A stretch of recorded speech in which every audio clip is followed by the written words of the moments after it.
How's everybody doing? Good, good, good. We got our second winter, I guess, in Atlanta now.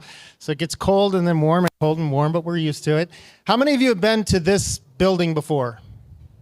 Yeah? It's my favorite building in Atlanta. I got to be a part of it early with David.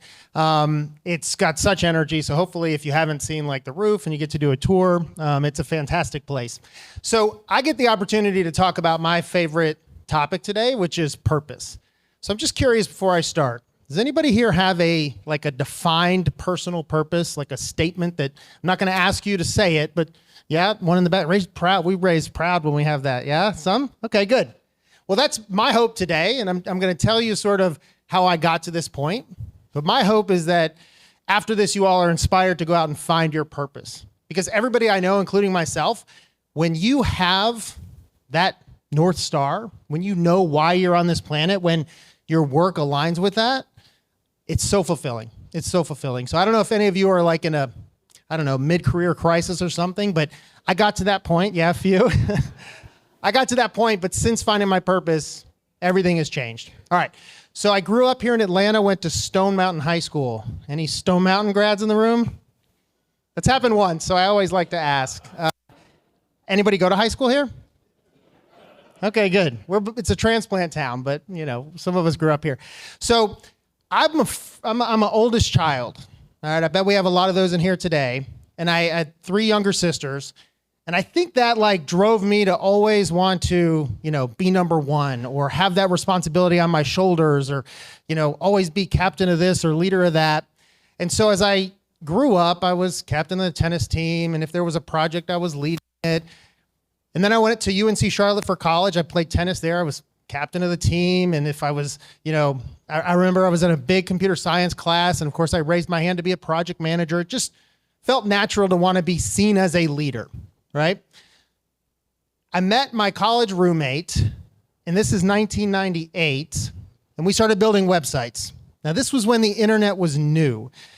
A lot of you don't remember that time, but it's no different than AI today. I'm psyched about AI, but when you could create a website and someone in China could look at it, that was unbelievable at the time, right? So I was obsessed with building websites, and that's all I did. If I wasn't on the court or in class, sometimes during class, I was building websites with my roommate. We decided to start a business. We took that business from the dorm room to my mom's basement in Snellville, Georgia, where everybody's somebody. And for a year, we were in the basement. And we moved into the back of a fitness center, also in Snellville, eventually cobbling together a business to where 10 years in, we had 75 employees, and we sold the business to private equity. That private equity fund bought my business, 2 other agencies, marketing agencies, put us all together, and it was called Engage. So now I was part of a 350-person company, and I helped lead that as president for 5.5 years. We sold that to Publicis, which is a huge marketing organization. So that 15-year period, we were on all the lists you want to be in Atlanta. We were fastest growing companies, best places to work. I was 40 under 40, and we were recognized. I was small business CEO of the year, all these accolades, right? I was asked to be on the most important nonprofit boards in Atlanta. And yet, I got to that point, having sold 2 businesses, thinking about what I wanted to do next, and I was just wildly unfulfilled. I couldn't find any meaning in any of the work that I had done. Even though I'd had all this success by society standards, I realized that I wasn't fulfilled. And so when I've been in a time of crisis in my career, I do what I always do, and I grabbed my mentor, a guy named Ken Bernhardt, and we had coffee. And I laid it all out to Ken. And he says to me, after listening patiently, as he always does, he's like, I don't know what you need to do next, but I know you need to go through Leadership Atlanta. So I've got 2 of my classmates here. One of them speaking later. One of them helps run the organization. And I don't know how you guys got into Leadership Atlanta, but for me, it was because I do anything Ken says. And if you haven't heard of Leadership Atlanta, I knew it by reputation. It's known as really hard to get into, and these great leaders, and all the mayors have been through it and everything. And I thought, okay, that sounds like something people would expect me to do. So I signed up. I didn't know it would change my life forever. So, and I don't know that Ken knew that either, but he knew I'd be around amazing people that might influence me. So one of the first things you do at Leadership Atlanta is you go through what they call Race Awareness Weekend, which is a 2-day, just like slugfest on race. And, I grew up here, but I had never had like an actual deep conversation about race with anyone. And I was 35 at this point. And so hearing my classmates talk about their experiences, my classmates of color, the things they dealt with, their families' experiences, things that like were happening then, not, 20 years ago, we couldn't buy this house, but like things that happened to them the week before made me start to reflect on my privilege, quite frankly. And so I came out of that experience and began to reflect on all the ways that I have so much privilege. And look, I used to think about my story like, I racked up so much personal credit card debt building that first company. I remember like after we sold the second company, I wrote a blog post where I had found a piece of paper with all the credit card debt that I had personally, and I posted it online and was like, yeah, this is not advice, but like, man, it was so hard back then. And my mom called me an hour after I hit publish. I didn't even know my mom knew how to access the internet. She's like, you what? And then an hour after that, my wife called me and said the same thing because we were married at that time. She's like, wait a minute, what was happening? So anyways, I used to think, gosh, this is so hard. Like I really struggled, but I started to realize that I was never at a disadvantage because of who I am, right? And I've got every check mark you can have of privilege. White, straight, male, Christian, no disabilities, and at that point I had wealth. Like you cannot discriminate against me. And so it's not that I didn't have a hard time, it was that I never had a hard time because of who I was. So there's many ways that like when I talk to my white male friends about this, there's many ways that you can take this kind of thought, feedback. There's guilt, but then I immediately said, well, what am I going to do with this? How am I going to try to, make an impact or make a difference? This is when I went on my like purpose walkabout. I talked to everybody. I read Simon Sinek and watched his videos and ultimately landed on my personal purpose. Okay, so my personal purpose is to have an outsized positive impact on the world. Outsized positive impact. Okay, so I'm 35. I've got this purpose. What am I going to do next? First thing I did was I'm like, well, I'm an entrepreneur. So I started my next company called Dragon Army, and I knew I wanted it to be purpose-driven.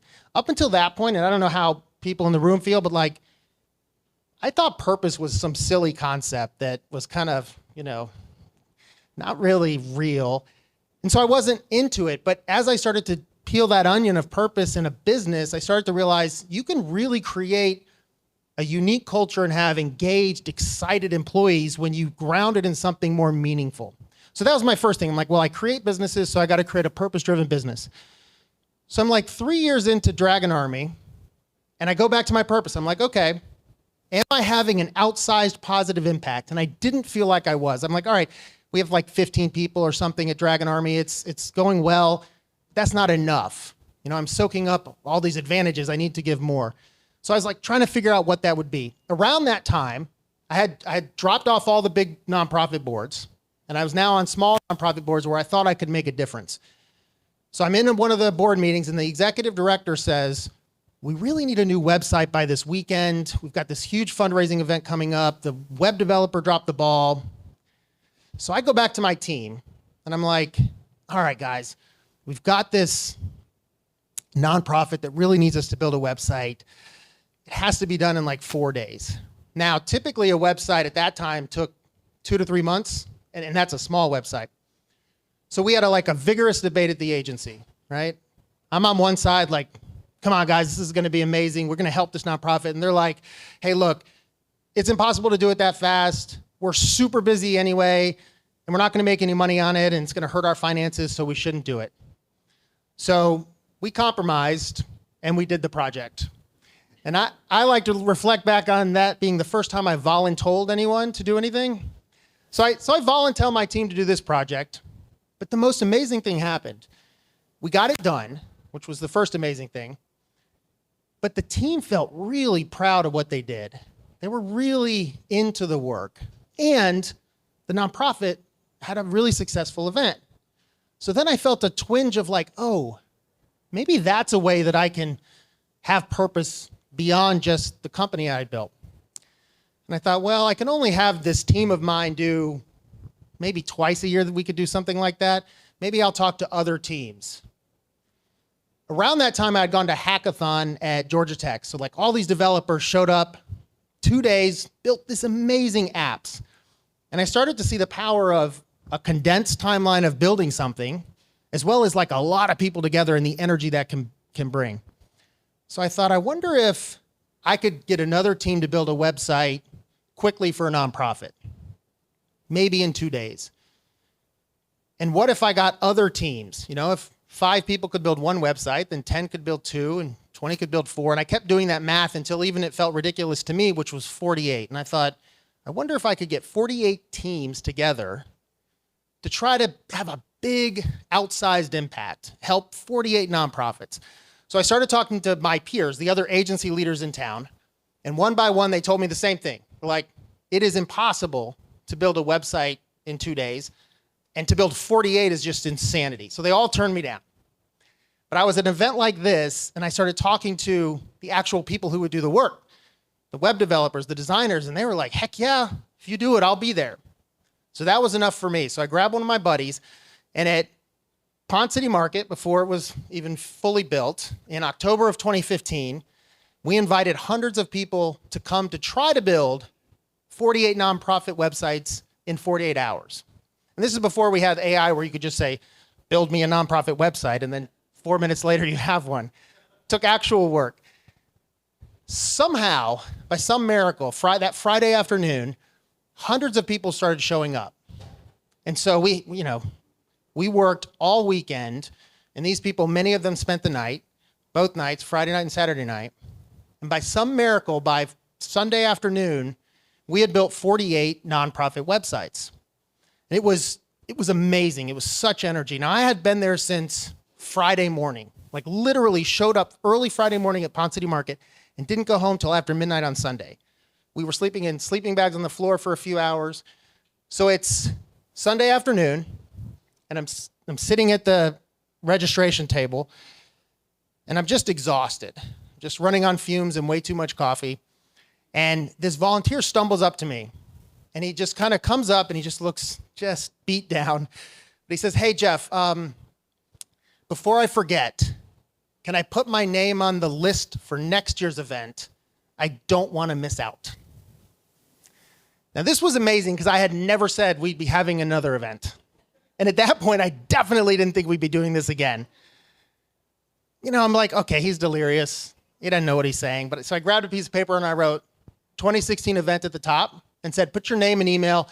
If we have an event, I'll be sure you make the list. So he walks off, and I start going to check on the teams because we're having judges come in.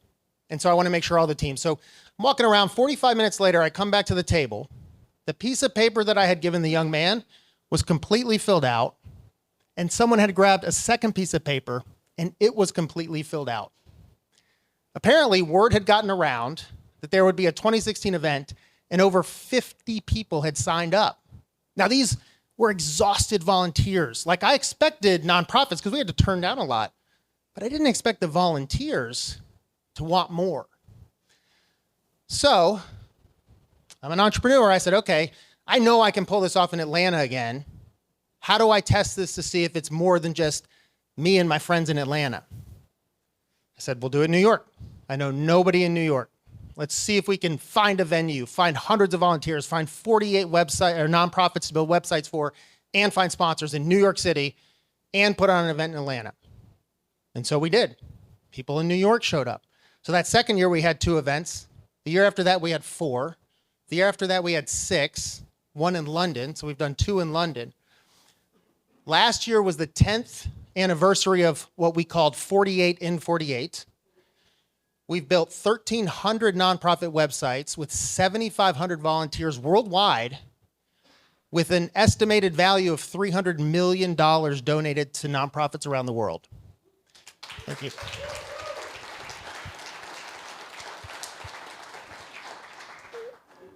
All because we gave people a chance to use their skills to do good. All I did was open the door and say, here's a way that you can feel pride in your work, that you can do something that makes you feel good about your life, right? So since then, during that period, I've launched other nonprofits, I've started other businesses. I started Purpose Group along with David, trying to put more purpose-driven companies in the world. All of this is because I found my purpose. So to me, finding your purpose again is the big thing I want you to take away. So I have a very simple exercise to do this. I love Venn diagrams. So you take one circle, a big old circle on the left, and you put in there everything that makes you unique, everything that makes you special, the skills that you've developed, the attributes you have as a person, your passions, you put all that in the left.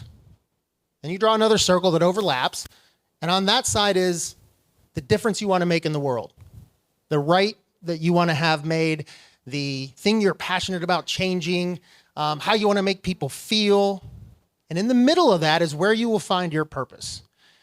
I like a nice, short, rememberable purpose statement to have an outsized positive impact. That drives me every day. Once you have your purpose, draw one more circle overlapping those two. And in that, you put all the stuff you spend time on, especially your job. And you see how much of that you can move into the middle circle. How much of your time can be spent moving toward your purpose.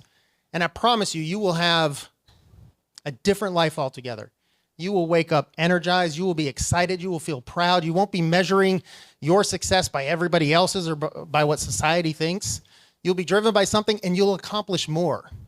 In the 15 years before, I had accomplished a decent amount. Since finding my purpose, far more.